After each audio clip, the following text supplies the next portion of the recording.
Alright, same section, second part of this. So application solving right triangles still. Let's do part 2. The last problem we did in the previous section dealt with a measurement of 2.23 degrees. Okay, it's sort of an awkward measurement. It's somewhat inaccurate. We can have more decimals that increase the accuracy a lot, but there is another measurement that you sometimes see in these types of problems, especially that deal with indirect measurements, and that deals with degrees, minutes, and seconds. So 2 degrees would still be the same, but it might be written, for example, let's see, what are we going to do? And we'll do this one here in a little bit. So 14 degrees, 5 minutes, and what else do I have? 12 seconds. So we'll work with that in a little bit. So degrees is here, minutes, so this is minutes. Over here it has 1 tick mark. So this is minutes. And then this is seconds. And the seconds and minutes relate the way that you would think, and then it actually just continues that way. What I mean with that is that 1 degree is indeed going to be 60 minutes, and 1 minute is going to have 60 seconds, and that's what I meant with how you would expect this. So let's see, how can you convert a fraction of a degree into minutes and seconds? So a fraction of a degree. So this is not a whole degree yet, it's just a fraction. So if you want to convert that, then you have to somehow use this stuff. So 0.23 degrees, if you want to convert that, then you have to cancel your units. So this is your unit canceling from your signs. So we know that 1 degree is 60 minutes, right? That's what I just said a moment ago. Okay? So if you do that, and you multiply that out, you get 13.8 minutes. But 0.8 minutes, well, there's one smaller measurement that we could use, because 1 minute would have 60 of these, 60 seconds. So how many seconds in 0.8 of a minute? So then you would do 13 plus 0, so 13 minutes, but 0.8, and we know that 1 minute has 60 seconds, because this was another minute, right? So we're going to cancel this unit with that unit, and that leaves you with 13 minutes and 48, 6 times 8 plus a 0, right? 48 seconds. Okay, so that's the conversion. So what that means is that 0.23 degrees is the same as saying 13 minutes and 48 seconds. Alright, so the other way is actually a little bit easier, so we'll now deal with that one. So if I told you I had 14 degrees, 5 minutes, and 12 seconds, how much would that be in terms of degrees with decimals only? Well, 14 you don't need to do anything with, and then 5 minutes, and there are, what, 60 minutes in every degree? Right? Plus 12 seconds. Well, if there are 60 minutes in every degree, then there are 60 times 60 seconds in 1 degree, right? And then you can put this in your calculator in 1 step, whereas this one you really did have to do it twice, and you would get 14.087 degrees. Okay? And we'll go do this one more time with 12.278 degrees. So that's degrees, right? So I need to convert that. So 12 plus 0.278 degrees. 1 degree has 60, right? So that's 12 plus, if you put that in the calculator, 0.278, you would get 16.68. And then you convert that, so that's 12 degrees, 16 minutes, plus 0.68 times 60. Oh, and this is why units help, I think. So I'm going to cancel that, so 1 minute has 60 seconds, and you would get 12 degrees, 16 minutes, and then the last one using the calculator, 16, you get 40, and it still comes out with a decimal. So this is why I think it's a little weird that they still have these, because why don't we just put that in a decimal altogether? Because now we still have a decimal. But anyway, you need to know this because there are a couple word problems that deal with that different degree, or that different notation. So there is 32 seconds and 4 minutes. 32 minutes and 4 seconds. Alright, so an observer on Earth measures an angle of 32.4 from one visible edge of the Sun, here to there. So this whole angle is the 32.4. And we need to use this to estimate the radius of the Sun. We also know that ES, so the distance between the Earth and the Sun, the distance Earth-Sun, is about 93 million miles. It's in one of the other examples in the book. I think in 1.15 maybe. Alright. Well, let's look at this. So here you have Thales theorem again, that's 90. And I'm going to make a triangle here, and I want to figure out the radius over here, and this is the length that I'm given. That's the 93 million, right? And I know what alpha is, because from here to here we can assume that it's a circle. So if the whole thing is 32, right, so that means that you have alpha here as well. So alpha must be half, because they have the same angle there. Half of 32 minutes and 4 seconds. That would be 16 minutes and 2 seconds. And then I need to convert that. So if you convert that, see if you can do this one on your own.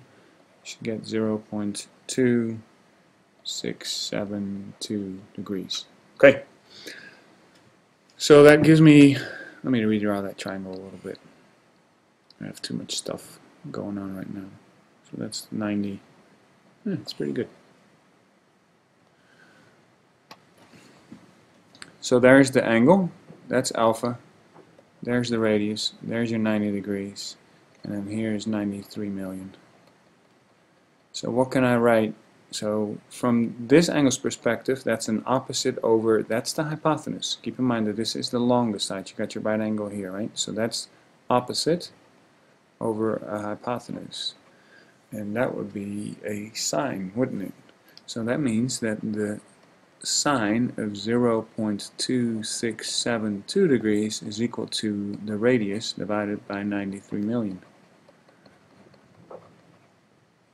So cross multiply, that means that your radius, give myself a little more room, that means your radius is 93 million, that would be with 6 of those, times the sine of 0.2672.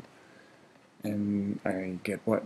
433,705.8 miles for the radius of the Sun. That's a big radius. Alright. Solving right triangles. So solving a right triangle, and we only have 2 listed. Solving a right triangle means that you need to find all parts of the triangle. So that is 3 sides and 3 angles. Sorry about that. I don't know if you heard that.